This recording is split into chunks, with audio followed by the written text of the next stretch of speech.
देखो तो दिख रहा है? No sir. दिख रहा है स्क्रीन?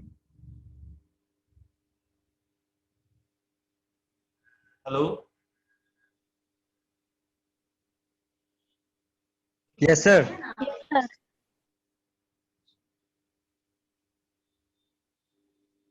यस सर दिख रहा है। हाँ, ठीक ठीक, ओके।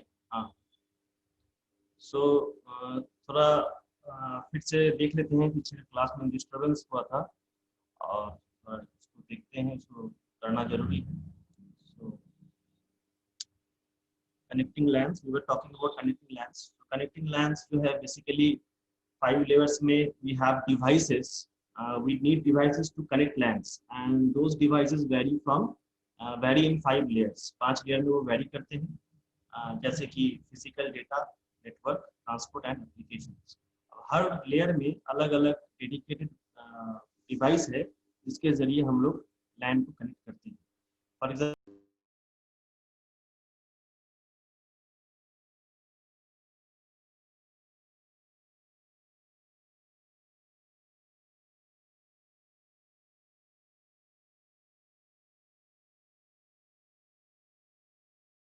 सर आवाज नहीं आ रहा है सर।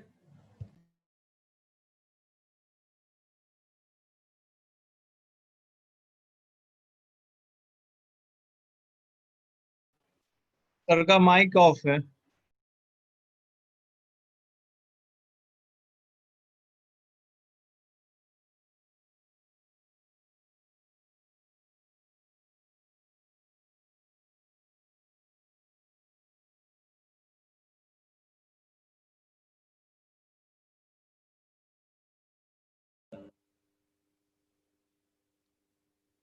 ठीक है, अब आवाज आ रहा है ना? माइक ऑफ हो गया। सर ऑफ So था all mic. these devices work in different layers. So we have in the second layer we have two types of devices. One is bridge, another is two-layer switch. Again, in the third layer we have routers and three-layer switch. Those are two different things. We can uh, basically the three-layer switch is also called a catalyst switch. It is an upgraded kind of switch with some degree of added intelligence. And router is a completely different thing. It works in the third layer across the 3 layers, and gateway which works across all the 5 layers. तो इसी devices के विषय में हम लोग को आज देखना है। सो पैसिव डिवाइस क्या है?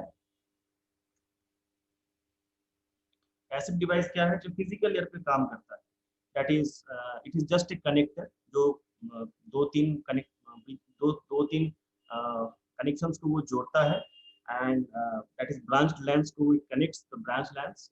और जब भी ये कनेक्टर जोड़ता है तो ये जो सिग्नल है ये कनेक्टर पे, दैट इज जो टी कनेक्टर्स या और भी किसी तरह कनेक्टर यूज करते हैं, तो ये उस सिग्नल को वहां पे कोलाइड करता है। It is always having a collision point at the signal because the connector is also at the below the physical layer, that is in the transmission medium. Transmission medium is always below the physical layer. So connector भी उसी medium में काम करता है, तो we have the collision problem in passive hubs. Next comes the active hubs, that is repeaters. Why it is called active hubs? Because they do not only just connect to LANs, they also do some activity. वो लोग कुछ काम भी करते हैं। क्या काम करते हैं? The main activity is to repeat the signal. Signal को रिपीट करते हैं। क्यों चाहिए सिग्नल को रिपीट करना? क्योंकि लैंड का अपना रिस्ट्रिक्शन है। फॉर एग्जांपल, अगर हम लैंड स्टैंडर्ड लैंड लें तो पहले के जमाने में जो शुरुआती दौर में जो हुआ था, दैट इज 10/2 और 10/5। सो 10 is the speed, base is the signal bandwidth, that is the way we are presenting the signal, and 2 is the distance, that is 200 meter or 500 meter.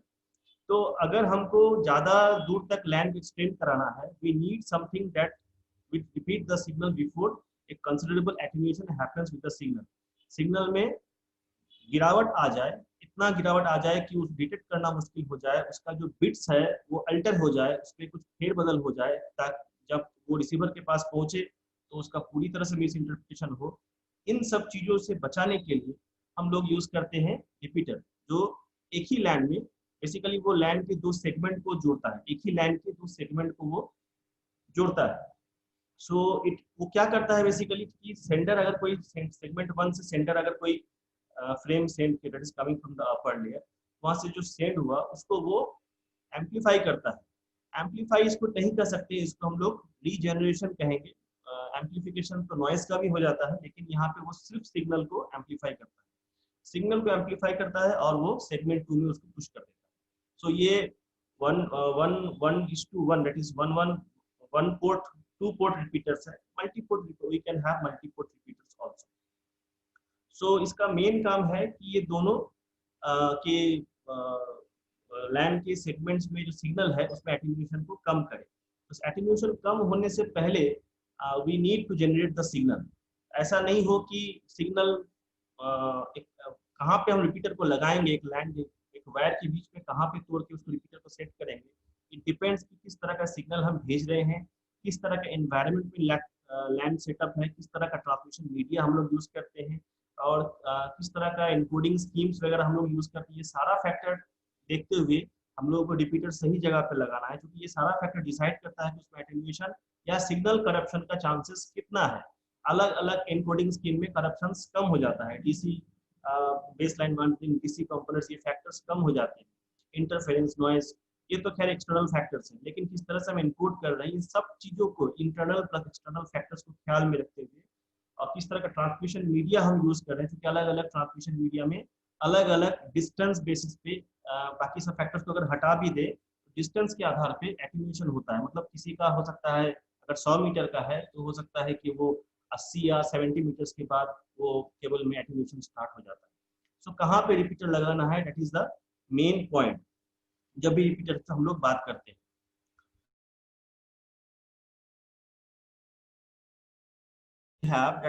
we have active hubs. हाँ, active hubs. So ये repeater ही है basically, they are multi port repeaters, that is we can connect more than one stations. Simple repeater जो होता है 1-to-1 repeaters होते थे, we were connecting only 2 stations, that is 2 LANs across the repeater। Repeater के दोनों तरफ 2 LAN connect होता है, लेकिन अगर हम मल्टीपल LANs को कनेक्ट करना चाहें, for that we need multiple ports within a single repeater। तो ये एक तरह का मल्टी पोर्ट रिपीटर है। So when a single station transmits, the hub repeats the signal on the outgoing line। तो जहाँ पे जैसे फॉर एग्जांपल अगर ये कोई सपोज ये स्टेशन ट्रांसमिट कर रहा है, तो ये अपने आउटगोइंग लाइन, मतलब इस हब के जो आउटगोइंग लाइन है उस पे वो, मतलब इस हब का जो सर्किटरी है, ये हर पोर्ट से जुड़ा हुआ होता है। फॉर एग्जांपल अगर इस पोर्ट का बात करें, ये बाकी सारे पोर्ट से एक तरह का इंटरनली ये मेश टोपोलॉजी में ये कनेक्टेड होता है, मतलब हर पोर्ट से जुड़ा होता है। तो अगर इस पोर्ट पे कोई डेटा अगर ये सिस्टम पीसी अगर सेंड कर रहा है, तो ये सारे पोर्ट्स को सुनाई देगा, साथ में ये इस पोर्ट में भी फॉरवर्ड होगा ताकि ये इसमें जाए और उनको भी सुनाई दे। तो कोई भी एक पोर्ट में अगर डेटा जनरेट होता है तो वो हर पोर्ट में it is suppose to go to all the ports. तो अगर हब का देखा जाए तो ये स्टार टोपोलॉजी फिजिकल लेआउट के हिसाब से एक स्टार टोपोलॉजी हमें देता है, लेकिन इंटरनल कनेक्शन के हिसाब से हर पोर्ट जो है दूसरे अगले पोर्ट से वो जुड़ा हुआ होता है। So basically the signal path is basically in the bus topology. Physical अगर कनेक्शन देखें तो वो स्टार में है, क्योंकि हर पोर्ट से एक एक वायर हम जोड़ के रखे हैं, लेकिन अगर सिग्नल पाथ देखें, अगर ये सिस्टम कोई सिग्नल छोड़ रहा है, so it will go through all the systems, सबके पास जाएगा। सो इन सब इसी के कारण तो इसमें जो है बैंडविड्थ जो है वो शेयर हो जाता है, that is all devices share the bandwidth. साथ में अगर ये बोल रहा है तो इन सबको सुनाई देगा, जबकि ये बोल रहा है इसके लिए अगर बोल रहा है तो ये सिंपली यहाँ तक जाना चाहिए और यहाँ पे आ जाना चाहिए, ये चीज इसमें पॉसिबल नहीं है। तो मतलब इसमें एक ब्रॉडकास्ट डोमेन भी है, मतलब इसका जो ब्रॉडकास्ट डोमेन है, ब्रॉडकास्ट डोमेन नहीं है, मतलब ब्रॉडकास्ट को रोक नहीं सकता है कि अगर ये कुछ बताना चाह रहा है तो इसको भी सुनाई देगा, इसको भी सुनाई देगा, इसको वो बाइफरकेट नहीं कर पा रहा है कि कितना कौन सा फ्रेम किसके पास जाना है। तीसरा पॉइंट क्या है कि अगर ये बोल रहा है if this node is sending something and the another node is sending simultaneously in that medium, so it will have a collision in that port पे वो कॉलिजन होगा, क्योंकि ये कॉलिजन को अलग नहीं करता है। So it doesn't separates the collision domain. सारा जो सिस्टम से जो भी नोड्स है जो हब से कनेक्टेड है, they are all in the same collision domain. Collision domain कब होता है, जब दो सिस्टम सेम मीडिया को एक्सेस करना चाहे। इन दैट केस जैसे ही एक पहला सिस्टम, फॉर एग्जांपल ये सिस्टम ए है और ये सिस्टम बी है, अगर ये इस पे सेंड करना चाहता है और ये भी सेंड कर रहा है, तो ये जैसे ही देखेगा कि दूसरा सिग्नल यहाँ पे आ रहा है that is in the medium, तो वो एक जैम सिग्नल जनरेट करेगा। जैम सिग्नल मतलब कोई मत भेजो, हम भी नहीं भेजेंगे। तो ये जैम जो है बहुत देर तक इस पूरे नेटवर्क को ये हॉल्ट पे लेके चला जाता है, मतलब वेटिंग स्टेट में लेके चला जाता है, और फिर से ये लोग ट्राई करते हैं। तो ये जो कॉलिजन है ये अननेसेसरी ट्रैफिक बढ़ाता है और साथ में हमारा जो टाइम है, कम्युनिकेशन का जो टाइम है, उसको डिले करवाता है। दैट इज इफेक्टिव कम्युनिकेशन हो नहीं पाता। ब्रॉडकास्ट डोमेन क्या है कि कोई एक इन्फॉर्मेशन अगर हम किसी एक नेटवर्क पे छोड़ना चाहते हैं, फॉर एग्जांपल अगर ये सिर्फ यहाँ पे कोई, मान लो कोई दूसरा सिस्टम यहाँ पे कनेक्टेड है, ये इस जगह पे कोई मैसेज दे रहा है दैट इज इंटेंडेड, जिसका नियति है कि उसको यहाँ जाना है, लेकिन वो दोनों जगह चला जाए। So it doesn't separates the broadcast domain, तो वो सबको सुनाई देगा। सो बैंडविड्थ शेयर हो जाता है क्योंकि सब लोग एक ही मीडिया, ट्रांसमिशन मीडिया से कनेक्टेड है।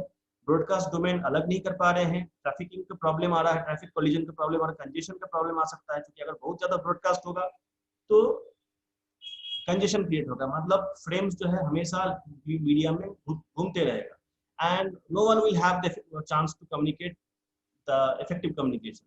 Also there is a chances of collision. So इसी को ठीक करने के लिए देखा जाए तो ये पार्टीशन तो हुआ है लैंड का, लेकिन पार्टीशन वस्तुतः ये पार्टीशन नहीं है। सो सही रूप में पार्टीशन करने के लिए हम लोग को सिग्नल पाथ को तोड़ना पड़ेगा। सो फ्रेम्स कहाँ से कहाँ मूव कर रहा है, it is frames are moving basically in the form of signals, may be digital. So उस पाथ को हमको ट्रेस आउट करना पड़ेगा कि यूनिक पाथ से वो जाए, वो सिग्नल है, वो जो डेटा बिट्स है वो यूनिक पाथ से जाए। सो ये पाथ फिल्टरिंग का जो पाथ को तोड़ने का काम है, ये काम के लिए वो लोग क्या किए, ब्रिजेस को इंट्रोड्यूस किए। तो यहीं से real segmentation of the network start हुआ। So it serve the interconnection of the LANs. पहला पर्पस था कि लैंड्स को, अलग अलग लैंड्स को हम लोग कनेक्ट करना है, और दूसरा कि जो कनेक्शन जो होगा उसमें एक पार्टीशनिंग रहेगा। इस तरह से हम लैंड को कनेक्ट करें, मतलब एक तरह से कहें कि ओवरऑल इंटरनेट को हम छोटे छोटे टुकड़े में हम बांट दिए। तो वो जो छोटा छोटा जो पार्टीशनिंग हुआ है उसमें हम ट्रैफिक को मॉनिटरिंग कर सकते हैं कि ट्रैफिकिंग कैसे होगा। सो क्यों चाहिए हमें bridging, that is the main question. क्योंकि रिलायबिलिटी को बढ़ाता है कि अगर मोर देन वन लैंड्स है, मोर देन वन लैंड्स ब्रिज के जरिए कनेक्टेड है, तो अगर कोई लैंड किसी ऑर्गेनाइजेशन में अगर थोड़ी देर के लिए अगर बैठ भी जाता है तो बाकी लैंड्स चलते रहेंगे। क्योंकि अगर इसके अलावे अगर हम लोग एक सिंगल इंटर नेटवर्क रखते, एक ऑर्गेनाइजेशन में एक कॉमन सेंट्रलाइज्ड नेटवर्क रखते और सारे लैंड को सारे सिस्टम को प्लग इन कर देते, तो बैठता तो सब बैठ जाता, कोई एक अगर बीच में बैठ जाता तो सब बैठ जाता। और हब में यही प्रॉब्लम था कि वो सेंट्रल नोड के ऊपर डिपेंड करता है सारा चीज, अगर सेंट्रल नोड बैठ गया तो सारा चीज बैठ जाएगा। तो ये रिलायबिलिटी को बढ़ाने के लिए ब्रिज को इस्तेमाल किया, परफॉर्मेंस को बढ़ाने के लिए, क्योंकि अगर हम ट्रैफिक को रोकना चाह रहे हैं, पर्पस मेरा वही है कि ट्रैफिक को हम एक प्रॉपर वे देना चाहते हैं कि अननेसेसरी ट्रैफिकिंग नहीं हो नेटवर्क, ठीक है। तो जिसको नहीं सुनना है उसको नहीं बताना है, वहां तक डाटा नहीं जाना चाहिए। जो सुनने के लिए इंटरनेट है उसी के पास इंफॉर्मेशन जाना चाहिए। तो इससे क्या होगा, जो नेटवर्क का जो टाइम है, जो इफेक्टिव बैंडविड्थ है, वो ज्यादा कारगर होगा, ज्यादा काम आएगा, और उसका परफॉर्मेंस जो है बूस्ट करेगा। अलग अलग लैंड्स को तोड़ देंगे तो अगर लैंड 1 का ट्रैफिक लैंड 2 में जाने का है नहीं तो वो नहीं जाएगा, तो LAN 2 is free to do its own works. So LAN 2 will use its bandwidth according to its will, अपने हिसाब से उसको यूज कर सकता है। तो ये परफॉर्मेंस हर लैंड का परफॉर्मेंस को बूस्ट करता है। साथ में सिक्योरिटी, अगर लैंड 1 का कोई इंफॉर्मेशन या कोई फ्रेम या जो भी एक्सचेंज हो रहा है across the system with in the land 1, दो सिस्टम के बीच में ऐसा कोई फ्रेम या जो सेंसिटिव है, दैट इज इंफॉर्मेशनली वो सेंसिटिव डेटा है, तो हमको उसको अलग करना है। उसको हम मेन एक ग्लोबल नेटवर्क में हम लोग नहीं रख सकते, ऑर्गेनाइजेशन का एक ओवरऑल सेंट्रलाइज्ड नेटवर्क में हम लोग नहीं रख सकते, उसको बाइफरकेट करना है। फॉर एग्जांपल अगर कैश का सेक्शंस का अगर मैटर है, उसको कंप्लीटली एक डेडिकेटेड नेटवर्क देना है। अगर क्या कहते हैं, फॉर एग्जांपल उसका जो पॉलिसीज है, ऑर्गेनाइजेशन का जो पॉलिसीज उस पर कोई वर्क कर रहा है, तो we need dedicated LANs that will communicate within each other, तो उनको हम लोग एक जगह कर सके। साथ में ज्योग्राफी, क्योंकि जो हब्स है उसमें जो problems, collision domain, broadcast domain, उसमें हमको सुविधा तो मिलता था कि हम लोग किसी भी लेआउट पे एस्टैब्लिश कर सके नेटवर्क को। ये चीज़ हम लोग को ब्रिज में भी मिलता है, लेकिन वहाँ पे जो नेगेटिव चीज़ था, ये बेसिकली ये जो 3 चीज़ है वो चीज़ यहाँ पे हम लोग सॉर्ट आउट कर दिए। सो ब्रिज क्या है, कैसे है, थोड़ा देखते हैं उसका ऑपरेशन कैसे काम करता है। So basically it works in the, just a minute,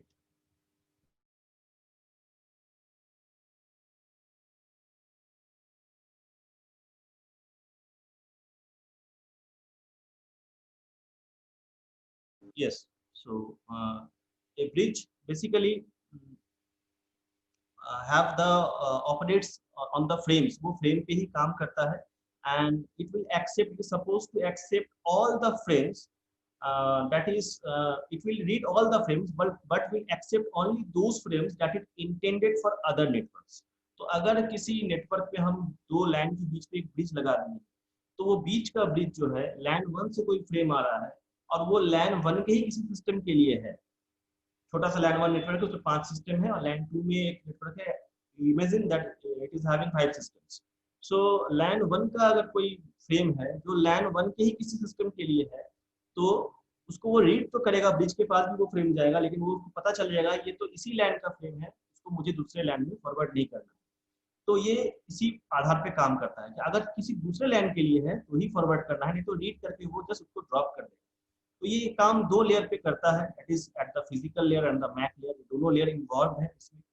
तो जो मैक लेयर है वहीं पे फॉरवर्डिंग रिले का जो काम होता है, and the physical layer is basically both together work to regenerate and forward the frame. Relays जो है इसमें जो मेन जो हब से ये अलग चीज कैसे हुआ, क्योंकि यहाँ पे ब्रिज में एक रिले सिस्टम हम लोग यूज करते हैं, ये मेन ये यही है इसका। ये relays of the bridge are used only Ethernet address. जैसे यहाँ से एक पैकेट आया, ये इथरनेट से पैक हुआ, जैसे हम यहाँ पे तो इथरनेट दिया गया है, पहले logical link layer control header से पैक होगा, फिर Ethernet MAC header and Ethernet MAC trailer से पैक होगा, और ये फ्रेम यहाँ पे जाएगा।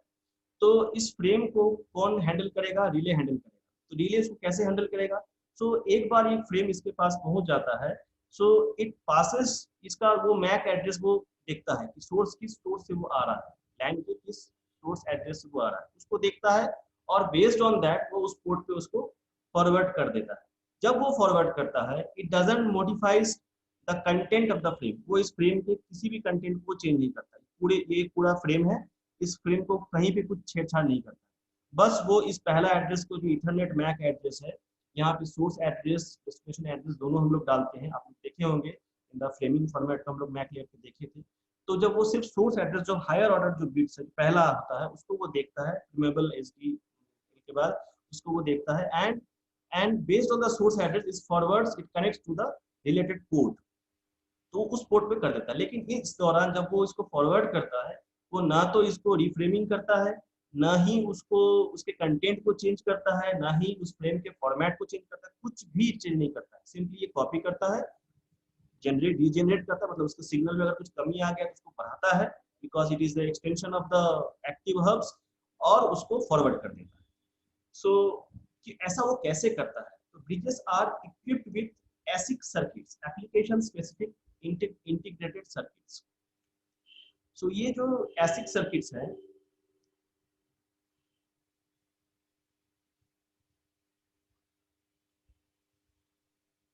ये जो ASIC सर्किट्स है, they are basically VLSI circuits. ये very large scale integrated circuits है, इनका स्पीड जो है वो गीगाबिट स्पीड में होता है, they work on gigabit speed, and they operates with very low latency rates. उनका जो लैटेंसी रेट बहुत कम होता है। व्हाट इज लैटेंसी रेट, तो ब्रिज के एक पोर्ट में ये पार्ट जो है वो ब्रिज है, इसका ये पार्ट पोर्ट 1 है, ये part port, it is 2 port bridge अभी के लिए है। A bridge can be n port, number of n port, जितना पोर्ट्स होगा उतना हर पोर्ट के लिए एक फिजिकल लेयर एक मैक लेयर होगा।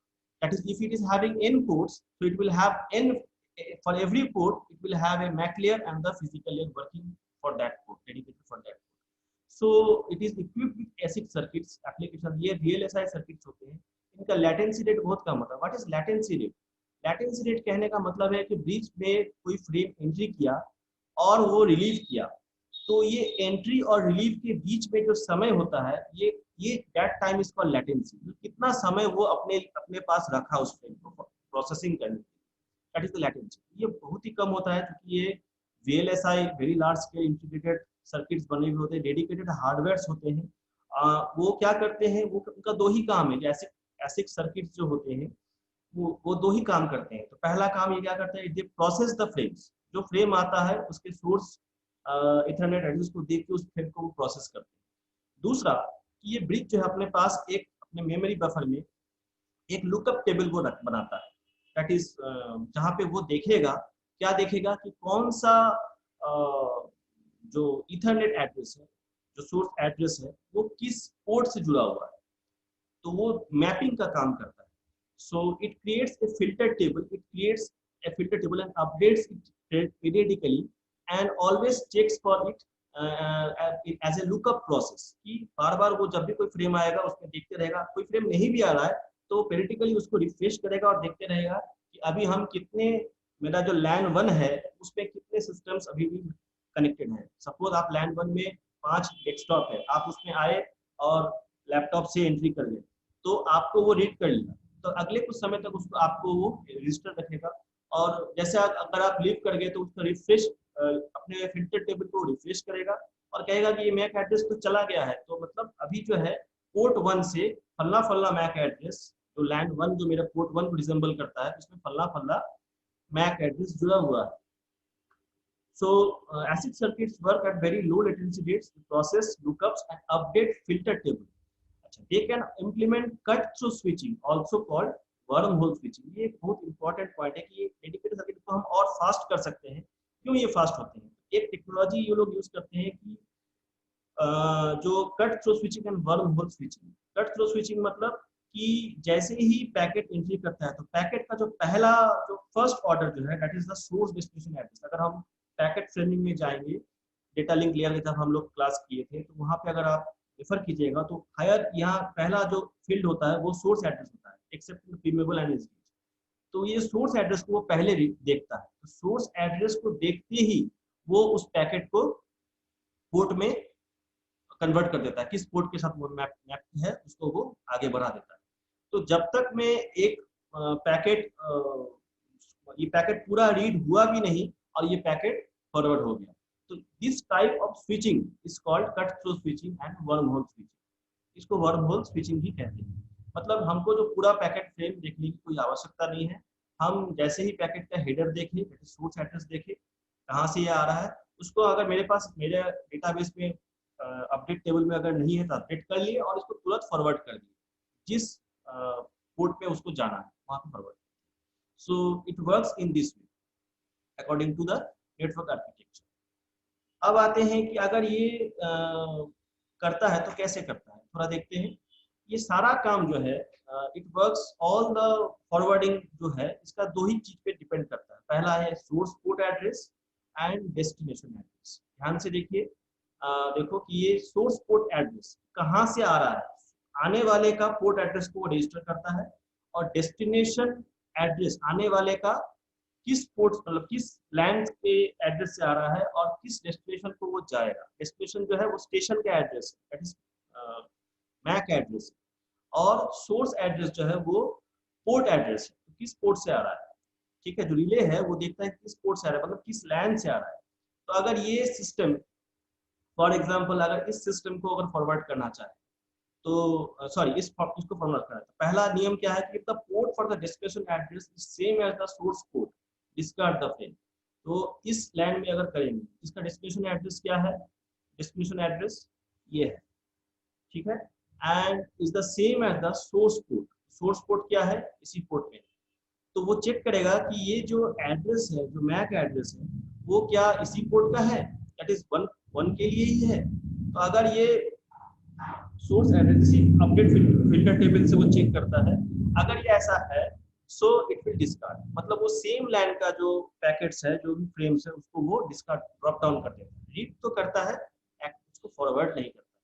लेकिन अगर ये वाला सिस्टम अगर इस सिस्टम से कम्युनिकेट करना चाहेगा, now there are two lines, अब वो देखेगा कि ये जो मेरा डेस्टिनेशन एड्रेस मेरा ये है और मेरा जो सोर्स एड्रेस है वो मेरा सोर्स पोर्ट एड्रेस ये है। सोर्स पोर्ट एड्रेस जो है वो 1 से कनेक्टेड है, दैट इज ये वाला फर्स्ट वन। लेकिन डेस्टिनेशन एड्रेस जो है वो मेरा 2 से कनेक्टेड, तो मतलब ये दोनों अलग अलग लैन का है, तो इसको वो फॉरवर्ड करेंगे।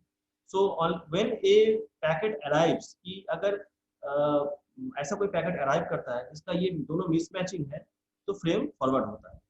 और अगर ऐसा नहीं है, मतलब ऐसा भी तो हो सकता है कि कोई नया लैपटॉप आके यहाँ पे जोड़ दिया, अब उसको पता नहीं है, तो या फिर कोई यहाँ पे आके जोड़ दिया, अब वो चाहता है कोई फ्रेम सेंड करना, इस वाले सिस्टम में कोई फ्रेम को सेंड करना चाहता है, तो जैसे ही वो फ्रेम सेंड करेगा तो ये अपना जो फ्रेम में तो सोर्स एड्रेस रहेगा, तो ये सोर्स एड्रेस इसके पास आएगा, ठीक है, और उसका मैक एड्रेस भी आएगा। तो देखिएगा कि ये सोर्स एड्रेस जो है वो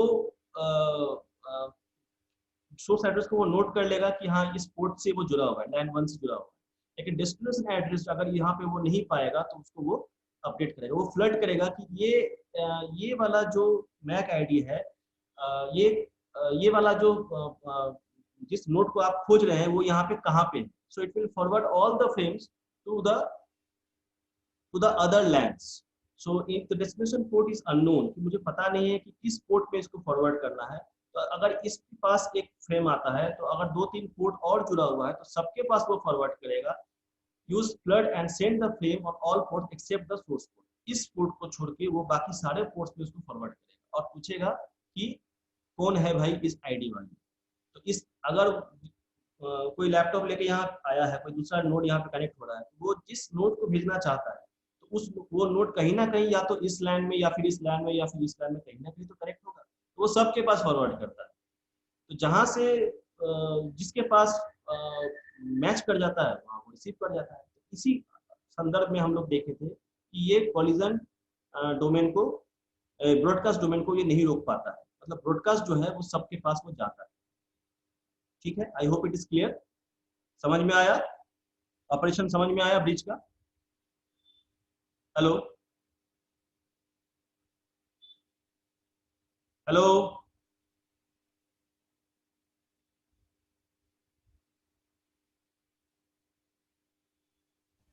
यस सर। आवाज जा रहा है या आवाज बंद हो गया तुम लोगों को जाना?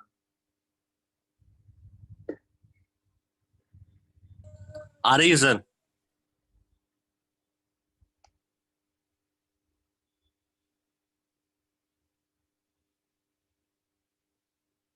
हेलो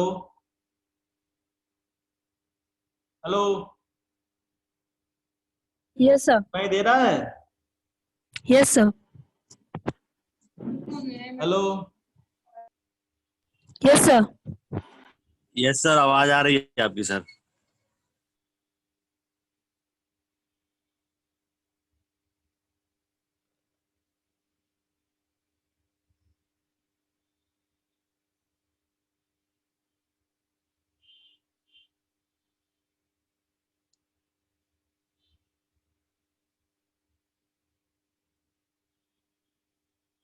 हेलो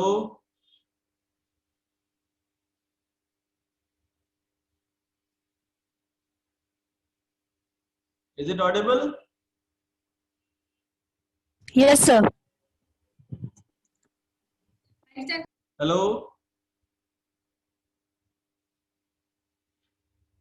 तो बोलो। हाँ ठीक है, सो कंटिन्यू करते हैं।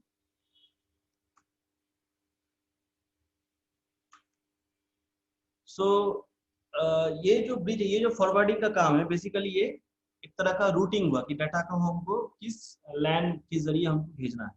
तो इसमें बहुत सारा बात इन्वॉल्व है कि हम लोग कैसे इस रूटिंग को करेंगे। ब्रिज दो तरह से कर सकते हैं। One is the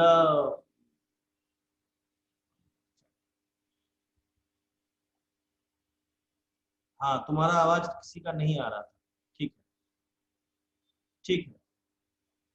so we need the data को वन लैन से दूसरे लैन में अगर हमको भेजना है तो we need the process of addressing, कि हमको एड्रेस एक फीचर्स हमें चाहिए कि किस लैन में भेजना है। दूसरा, हमें उसको रूट भी करना है कि अगर वंस अगर अपडेट टेबल में रेडी है, अगर पूरा टेबल रेडी है तो हमको पता है कि पोर्ट 1 से पोर्ट 1 के जो लैन से जो भी फ्रेम आ रहा है वो पोर्ट 2 में जाएगा, या फिर based on the distribution address हम उसको फॉरवर्ड करना है, 2 में जाएगा कि 3 में जाएगा कि 4 में जाएगा, अगर 3-4 लैन connected.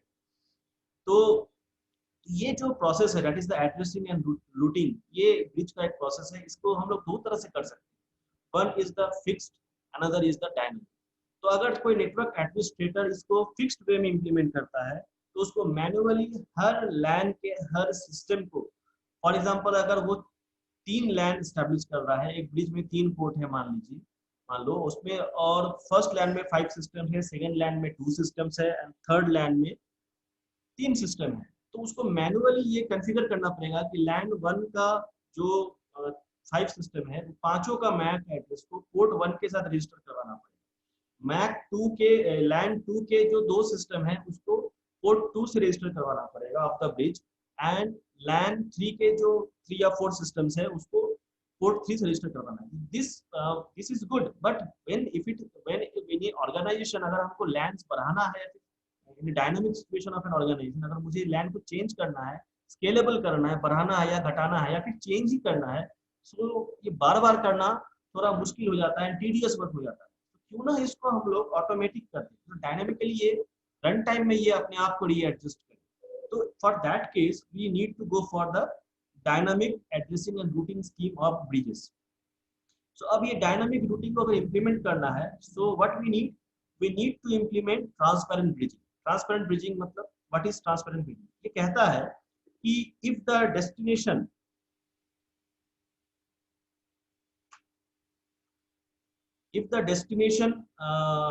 is on the different segment, the frame can be transmitted to only that segment. इसका एक ही स्टेटमेंट है कि अगर डेस्टिनेशन जो है, फॉर एग्जांपल अगर ए सेंड करना चाहता है ब्रिज 1, 2, 3 इन दो के जरिए से 3 पोर्ट्स है, 3 पोर्ट में वो सेंड करना चाहता है, सपोज ए डी से कम्युनिकेट करना चाह रहा है, तो कैसे करेगा? तो अगर ये डी एक अलग सेगमेंट में है तो ही ये फ्रेम फॉरवर्ड होगा। दूसरा, ये जो चीज कह रहा है दैट इज डेस्टिनेशन, इसका एक ही बात है कि फ्रेम तभी फॉरवर्ड होगा कि अगर वो किसी दूसरे सेगमेंट के लिए फ्रेम है, अदरवाइज दैट इज ब्रिज का जो मेन रोल है वही ट्रांसपेरेंट ब्रिजिंग एस्टैब्लिश करता है। साथ में ये एस्टैब्लिश करता है कि it makes the station completely transparent. मतलब ट्रांसपेरेंट मतलब कि ब्रिज आया या गया उससे कोई मतलब नहीं है, स्टेशन जुड़ा या हटा। मतलब ब्रिज को हम अलग से जोड़ते हैं, उसको मैनुअली उसको रिकॉन्फ़िगर करते हैं, ये जरूरी नहीं है। मतलब ब्रिज अगर खुद आता है तो खुद वो अपने आप को रिकॉन्फ़िगर कर लेगा कि हम मेरे पास कितने पोर्ट्स हैं और हर पोर्ट्स पे जो लैंस है उसमें कितने मैक आईडी, कितने अलग अलग सिस्टम्स लगे हुए हैं, उसको वो खुद रीड करेगा, टाइम टू टाइम अपने आप को अपडेट करेगा। तो ये पूरा जो प्रक्रिया है ये ट्रांसपेरेंट ब्रिजिंग को इसको इम्प्लीमेंट किया गया, that is IEEE 8021D specifications. ये पेपर है, इसका पब्लिकेशन भी हो चुका है, तो if you need I can send it to you. तो इसमें ये बताया कि इसको वो 3 भाग में बांट दिया कि ये जो ब्रिज बनेगा, कि जो ट्रांसपेरेंट ब्रिजिंग, ब्रिज आया हटा दिया, ब्रिज खराब हो गया हटा दिया, या फिर कोई किसी लैंड में कोई नया सिस्टम जुड़ गया, तो हमको ब्रिज को मैनुअली चेंज नहीं कर, रिकॉन्फ़िगर नहीं करना है कि फलाना सिस्टम को रजिस्टर किया जाए, या फिर ब्रिज ही खराब हो गया दूसरा ब्रिज लगा लिए, या फिर एक दूसरा ब्रिज साथ में लगा लिए, कोई दिक्कत नहीं होना चाहिए। It should be automatic and it should be dynamic in run time. चलते चलते ये अपने आप को रीएडजस्ट करेगा। तो पहला चीज ये बताया कि ये फॉरवर्डिंग, तो मतलब जो डेटा जो होगा वो फॉरवर्ड होगा। मतलब अगर सेंड करना चाह रहा है कि अगर ये दूसरे सेगमेंट के लिए है तो ही वो फॉरवर्ड होगा, जो कि पहला स्टेटमेंट उसका था कि ट्रांसपेरेंट ब्रिजिंग मतलब उसी सेगमेंट के लिए जाएगा कि अगर वो same, that is it is in different land, complete different land अगर होगा तो ही वो फॉरवर्ड होगा, तभी फॉरवर्ड होगा। तो पहला स्टेटमेंट वो ये बताया। दूसरा ये जो चीज बताया that is the learning by backward algorithm. तो इसमें वो क्या बताया, थोड़ा देखते हैं कि बैकवर्ड एल्गोरिथम क्या है। इसका कहना है कि when a frame is sent from a source station to destination station, bridge जो है वो सोर्स एड्रेस से लर्न करता है कि हम किस लैंड से कनेक्टेड है, ये फ्रेम किस लैंड को बिलोंग करता है और ये किस लैंड से ये आ रहा है। तो एक तरह से अगर देखा जाए तो communication from source to destination हो रहा है, लेकिन वो देख रहा है किसकी तरफ, पीछे की तरफ देख रहा है। So in that sense it is called backward algorithm. तो फॉर एग्जांपल अगर A D से कम्युनिकेट करना चाह रहा है तो A फ्रेम सेंड करेगा इन द पोर्ट 1 देखेगा कि ये फ्रेम आया है A से, तो जैसे ही A का आएगा तो वो जान जाएगा, फर्स्ट लर्निंग प्रोसेस जैसे कनेक्ट करेंगे, पावर ऑन करेंगे तो वो देख लेगा कि जो A है वो लैन 1 से कनेक्टेड है। लैन 1 मतलब पोर्ट 1 से कनेक्टेड, जो लैन 1 जो पोर्ट 1 से कनेक्टेड है उस लैन में A है। नोट कर लिया, मतलब वो सोर्स एड्रेस को पीछे की तरफ से जहां से आ रहा है उस तरफ से वो नोट डाउन कर रहा है, अपना जो फिल्टर टेबल है उसको वो बिल्ड अप कर रहा है। सो जैसे ये आया तो ये 2-3 दोनों के पास ब्रॉडकास्ट हो गया, सिवाय एक के, क्योंकि ब्रिज में वो खुद का जहां से आता है सोर्स पोर्ट एड्रेस उसको छोड़ के बाकी सब में वो ब्रॉडकास्ट करता है। अब चूंकि डी को वो जाना है तो ऑटोमेटिक जिसके पास डी होगा उस मैक एड्रेस से वो रिसीव होगा। ठीक है, अब अगर ई फॉरवर्ड करना चाहे टू फ्रेम ए, अगर ई फ्रेम को फॉरवर्ड करना चाहे ए फ्रेम को, अब ई फिर से रजिस्टर्ड होगा, ई तीसरे लैन से तीसरे पोर्ट में जो लैन कनेक्टेड है उसमें ये रजिस्टर्ड है, ई का डाटा अपडेट हो गया। फिर अगर बी करना चाहे सी से, फॉर एग्जांपल बी अगर सी को करना चाहे तो बी फिर से अपडेट हो गया। इस तरह से वो धीरे धीरे पीछे का जो सोर्स एड्रेस जहां से आ रहा है फिर उसको देख देख के वो अपना जो फिल्टर टेबल है उसको वो अपडेट करता है, उसको वो बनाते चला जाता है। ये एक फिल्टर टेबल ये बहुत dynamic in the sense dynamic होता है, क्योंकि अगर कोई एक टोपोलॉजी है जहाँ पे फिल्टर टेबल जहाँ पे टोपोलॉजी चेंज कर सकता है, फॉर एग्जांपल ऐसा हो सकता है कि ये सारे लैपटॉप्स और फिक्स्ड कनेक्शंस ना हो और ये लैपटॉप खोल के अपना कोई लेके चला गया तो यहाँ पे एक ही लाइन एक ही सिस्टम भी बचा, या फिर हो सकता है ये ब्रिज थोड़ी देर के लिए पावर ऑफ हो गया, सिस्टम्स ऑन है ब्रिज पावर ऑफ, कुछ प्रॉब्लम हो गया हो, ब्रिज में लाइन नहीं गया, ब्रिज ऑफ स्विच ऑफ हो गया तो ब्रिज फिर से ऑन होगा। जब फिर ये जो dynamic behaviour of the network है कंसीडरिंग द सिचुएशन, इसके साथ ब्रिज को अकस्टम्ड होना पड़ेगा, मतलब अपने आप को बैलेंस करना पड़ेगा। For that it regularly updates the filter table automatically and dynamically, खुद के फिल्टर टेबल को वो बार बार खुद से अपडेट करता है, बार बार वो चेक करता है।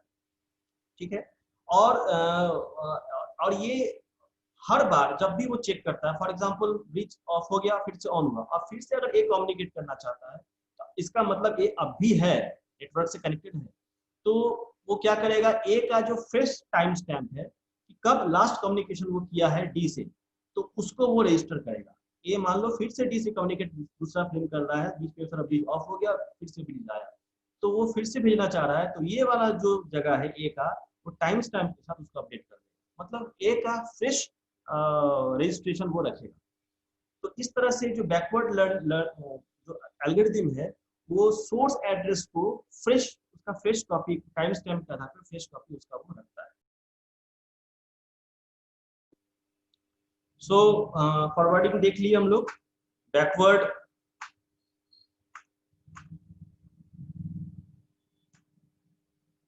एल्गोरिथम देख ली, जिसमें हम लोग देखे कि पीछे का जो सोर्स एड्रेस है उसके आधार पे वो अपने फिल्टर टेबल को अपडेट करता है, और सोर्स एड्रेस का recent communication that is recent time stamp के आधार पे वो अपने आप को अपडेट, अपने फिल्टर टेबल को अपडेट करता है because a network can have a dynamic behaviour. हो सकता है कोई नोड चला जाए या फिर bridge switch on switch off हो जाए, आप लैन 1 से खुल के हो सकता है लैन 2 में आके कनेक्ट हो जाए, तो वो ब्रिज आपको नोट करेगा ना कि आप लैन 2 से आप कनेक्टेड है, डिवाइस ए जो है दैट इज कंप्यूटर ए अब लैन 2 में आ गए। तो ये प्रोसेस जो है ये हमेशा वो बैकवर्ड प्रोसेस के रूप में उसको करता है फ्रॉम द सोर्स एड्रेस, और हमेशा वो फिल्टर टेबल को पीरियडिकली टाइम टू टाइम अपना जो फिल्टर टेबल है उसको वो अपग्रेड करते चला जाता है। Third is preventing of loops by spanning tree algorithm. तो ये 802.1d ये 3 बात बताए कि वो फॉरवर्डिंग करेगा, कब करेगा कि अगर अलग जगह के लिए होगा, अलग नेटवर्क के लिए वो डेटा होगा तभी फॉरवर्ड करेगा। लर्न करेगा, वो ब्रिज खुद से अडॉप्ट करेगा, डायनामिकली नेटवर्क की सिचुएशन से अपने आप को अडॉप्ट करेगा, और बैकवर्ड एल्गोरिथम से वो हम लोग देखें कैसे वो काम करता है। And it should also prevent loops by spanning. अब सवाल होता है कि लूप्स आ कहाँ से रहा है, where does this loops concept come, loop का क्यों जरूरत पड़ा, थोड़ा देखते हैं लूप्स क्यों चाहिए। क्योंकि जो नेटवर्क एडमिनिस्ट्रेटर है वो जब ब्रिज से कनेक्ट करते हैं तो वो लोग चाहते हैं कि जो हमारा नेटवर्क जो है वो हमेशा अवेलेबल रहे, क्योंकि कोई भी नेटवर्क एडमिनिस्ट्रेटर अगर he is working for the organization, his whole work should be focused on to keep the network ongoing, network को up to date रखा जाए, ongoing state में रखा जाए। तो मतलब वो उसका फोकस क्या रहता है कि नेटवर्क अवेलेबिलिटी ऑर्गेनाइजेशन के लिए हमेशा बना रहे, तो पहला काम। तो अगर एक ब्रिज पे पूरे लैंड्स पे हम दारोमदार दे देंगे, अगर वो ब्रिज खुदा ना खास्ते बैठ गया, तो मतलब अब जब तक नया ब्रिज नहीं आएगा तब तक तो मेरा काम रुका हुआ है, ऑर्गेनाइजेशन का सारा काम रुका हुआ है। तो क्यों ना हम लोग मल्टीपल ब्रिज यूज करें नेटवर्क में, तो इसके लिए वो लोग मल्टीपल ब्रिज यूज करते हैं। दूसरा और भी एक पर्पस है जो वो लोग यूज करते हैं, that is load balancing. That is अगर दो ब्रिज होगा तो दो रास्ता क्रिएट होगा, तो दो रास्ता अगर क्रिएट होगा तो एक अगर लैंड 1 लैंड 2 में जाना चाहता है, so it will have multiple pathways. तो लैंड 1 का अगर पहला सिस्टम लैंड 2 के दूसरे सिस्टम से कम्युनिकेट करना चाहता है, और उसी लैंड 1 का दूसरा सिस्टम लैंड 2 के पहले सिस्टम से कम्युनिकेट करना चाहता है, they can choose their different pathways। so bridge के ऊपर जो लोड है कैरी एंड फॉरवर्ड का, जो कॉपी एंड फॉरवर्ड का, वो थोड़ा घटेगा, तो लोड को भी बैलेंस करने की आवश्यकता है। तीसरा जो है कि अगर बहुत बड़ा एक टोपोग्राफी अगर हम बनाते हैं कनेक्टिंग द लैंड्स और देयर आर मल्टीपल ब्रिजेस, सो उसमें एक लैंड से अगर 2-3 दूर में 2-3 लैंड को छोड़ के चौथा एक लैंड है, तो उस लैंड तक पहुंचने के लिए सबसे शॉर्टेस्ट पाथ क्या है, मतलब कम से कम हॉप्स, कम से कम ब्रिज को टपना पड़ेगा।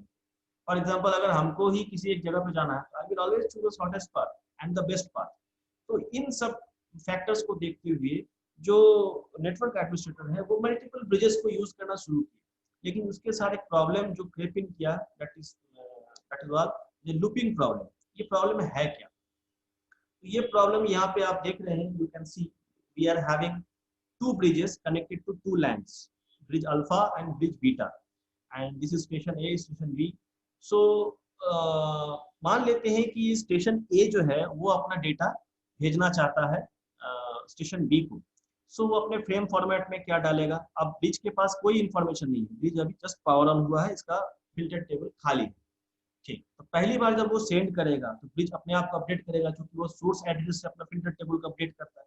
तो वो देखेगा कि कौन भेज रहा है, तो हम पोर्ट 1 से जुड़े हुए हैं, स्टेशन ए जो है वो पोर्ट 1 से ये लैंड कनेक्टेड है। स्टेशन ए का जो लैंड एक्स है वो पोर्ट दोनों ब्रिज के मान लेते हैं थोड़ी देर के लिए कि ये पोर्ट 1 है और ये दोनों ऊपर वाला जो है ये पोर्ट 2 है।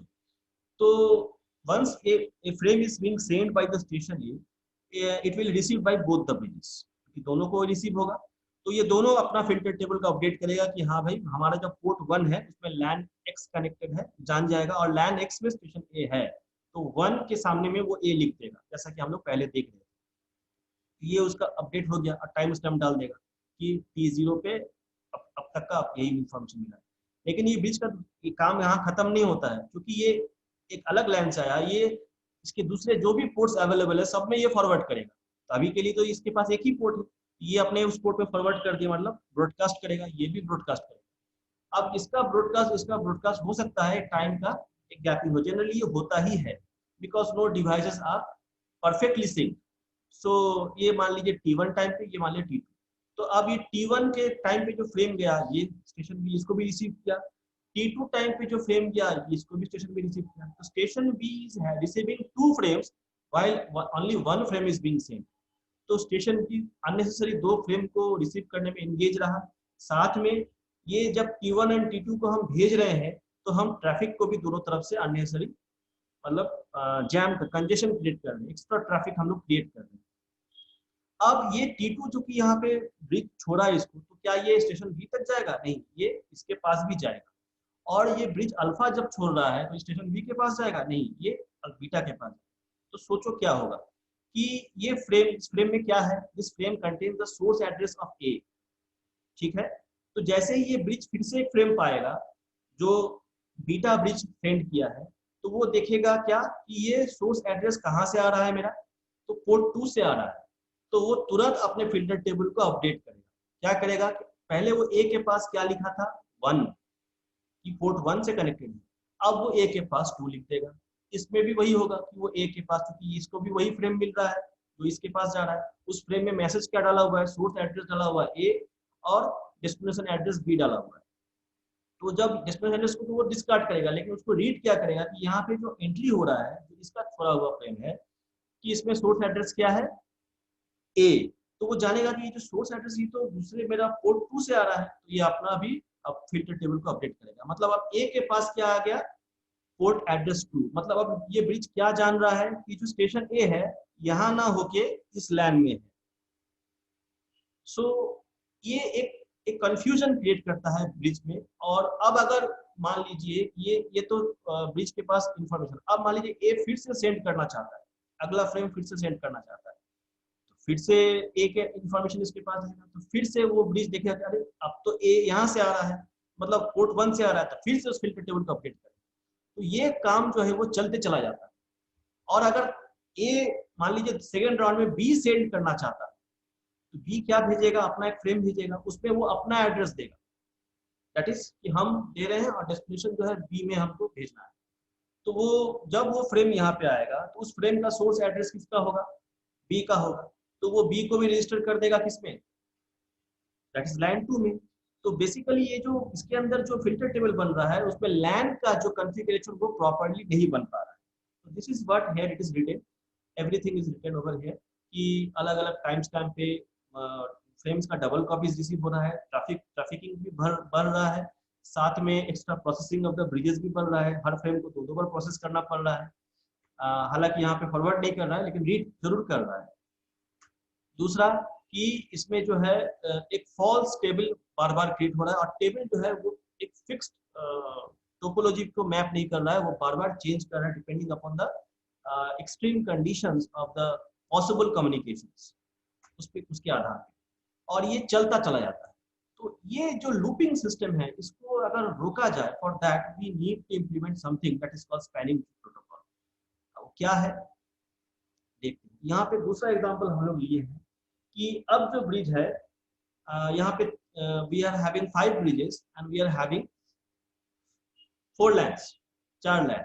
तो ये पहला चीज क्या बताया स्पैनिंग ट्री प्रोटोकॉल की, स्पैनिंग ट्री का मतलब ही है कि हम पूरे नेटवर्क को कॉस्ट के आधार पे तोड़ देंगे। मतलब एडमिनिस्ट्रेटर जो है, जो डेटा पाथ जो जाएगा, जाने में क्या कॉस्ट उसको चुकाना पड़ा, मतलब what is the cost, that is network metric cost, क्या इन्वॉल्व है किसी एक लैंड में पहुंचने में। तो इस पॉइंट पे वो फोकस किया। कैसे इंप्लीमेंट हुआ, तो वो कॉस्ट के आधार पे काम करते हैं। Spanning tree is found based on cost metric.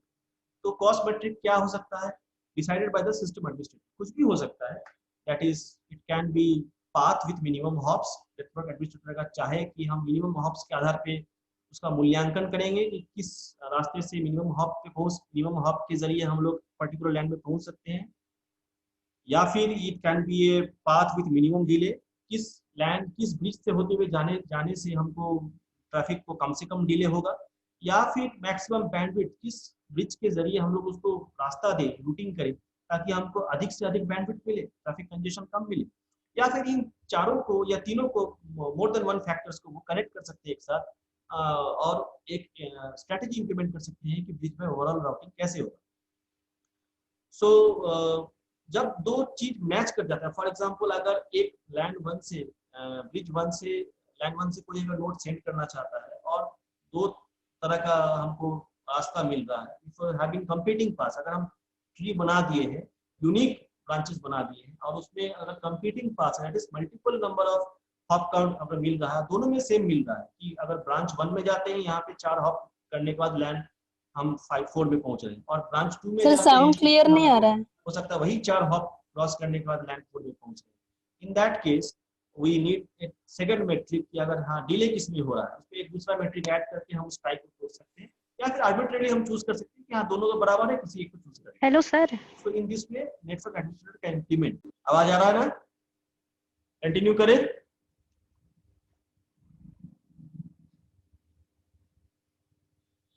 Hello, okay, so every bridge is with a built-in id, that is the smallest id is the root। सब सारे ब्रिज के पास अपना एक नंबर होता है। तो अब ये जो ब्रिज है एक दूसरे से ये लोग वार्तालाप करते हैं, दे communicate within each other Yes, sir. Using a protocol that is called bridge protocol data units. इसके जरिए ये लोग एक दूसरे से बातचीत करते हैं, और जो ब्रिज पाता है कि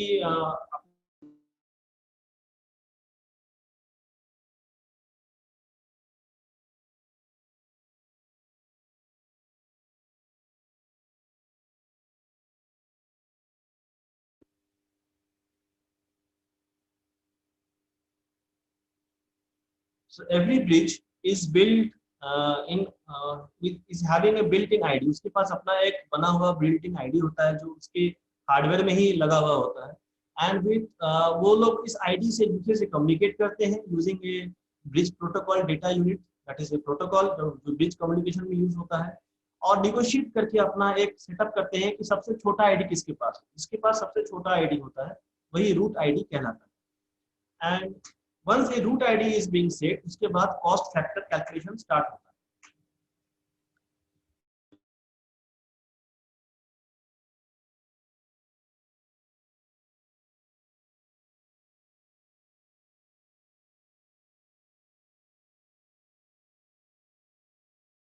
based on the hop count, जो सबसे छोटा जो डिस्टेंस है कि कितने डिस्टेंस के बाद हम लोग जा सकते हैं, तो वो शॉर्टेस्ट पाथ कैलकुलेट करता है। तो यहाँ पे जनरल यूज किया गया है कि अगर लैंड टू ब्रिज कम्युनिकेशन हो रहा है, लैंड टू ब्रिज जाना पड़े तो उसको 0 काउंट मानेंगे, वेट उसका 0 लेंगे, और ब्रिज टू लैंड अगर जा रहे हैं तो उसको 1 लेंगे।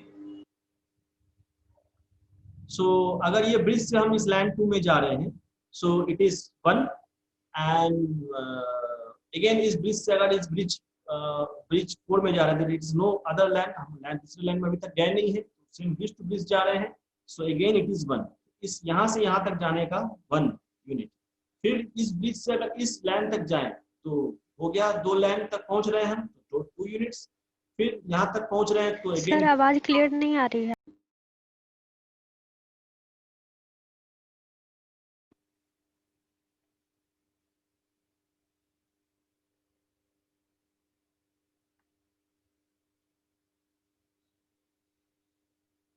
ठीक है। तो ये जो डिस्ट्रीब्यूशन है ये हॉप काउंट के आधार पे किया गया है। फॉर एग्जांपल ब्रिज 1 अगर ब्रिज 2 तक जाना चाहेगा, so it is 1 count, up to bridge 2 it is again also 1 count, और यहाँ से जाना चाहेगा तो 2 काउंट हो जाएगा।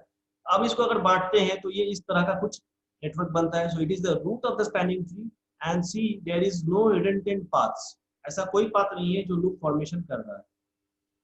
सो in this way we can create a spanning tree. अब जब इस स्पैनिंग ट्री बनेगा तो इसमें दूसरा एक बात जो वो लोग कहें कि इसमें जो पाथ, दैट इज जो पाथ मतलब चूज हो गया, कि जो पाथ पोर्ट से कनेक्टेड है और जो पाथ चूज हो गया, सिर्फ वही पार्ट जो पोर्ट है वो कारगर होगा, बाकी सारा पोर्ट जो है वो ब्लॉकिंग स्टेट में चला जाएगा। ब्रिज में मल्टीपल पोर्ट्स होते हैं, तो अब जिस पोर्ट से कनेक्टेड है सिर्फ उसी पोर्ट को हम इनेबल रखेंगे, और बाकी दूसरा पोर्ट जो भी इसमें लगा हुआ नहीं है, केबलिंग किया हुआ नहीं है, या फिर जिसको हम स्पैनिंग ट्री चूज नहीं किया है, उसको वो हम लोग ब्लॉक कर देंगे। सो फॉर एग्जांपल ये पोर्ट से कनेक्टेड है लेकिन स्पैनिंग ट्री इस रास्ते को चूज नहीं किया है, so this 2 and this will be port and port 3 will be go for the blocking state. तो पोर्ट 1 विल कम्युनिकेट, इसके लिए पोर्ट 1 जिस ब्रिज का, कहने का मतलब है जिस ब्रिज का जो पोर्ट है वो स्पैनिंग ट्री एक्सेप्ट नहीं किया है, या फिर वहां पे केबलिंग ही नहीं है, कोई केबल ही कनेक्ट नहीं है, तो वो ब्लॉकिंग स्टेट में वो चला जाए। सो this was all about the spanning tree protocol. यार ये स्टेप बाय स्टेप वो ब्रिज खुद से निगोशिएट करके ये प्रोटोकॉल एस्टैब्लिश करता है। एंड फाइनली जब हम ब्रिज के इसमें देखते हैं कि डजंट कोलिजन डोमेन का अगर बात करें, तो अगर यहाँ पे कोई मैसेज आ रहा है तो सबके पास फॉरवर्ड हो रहा है, तो इसका ब्रॉडकास्ट डोमेन पूरी तरह से कारगर नहीं है, अलग नहीं करता है ब्रॉडकास्ट डोमेन। कोई भी मैसेज आ रहा है तो सबके पास, अगर वो ब्रिज में नहीं है तो सबके पास जाएगा, उसके बाद वो अपडेट होगा, ठीक है, जाना है सबके पास। दूसरा कोलिजन डोमेन, अगर पोर्ट 1 से ये 2 A और B कनेक्टेड है, A एंड B अगर एक साथ कम्युनिकेट करना चाहेगा, so they will have a collision at this point over the port 1 also। कि हम लोग लैंड में, ठीक है, लैंड को तोड़ तो रहे हैं लेकिन अभी भी लैंड में मल्टीपल नोड्स कनेक्टेड है, so they are not using the bandwidth properly. इस लिंक का जो बैंडविड्थ है वो अभी भी shared. So this was all about bridging.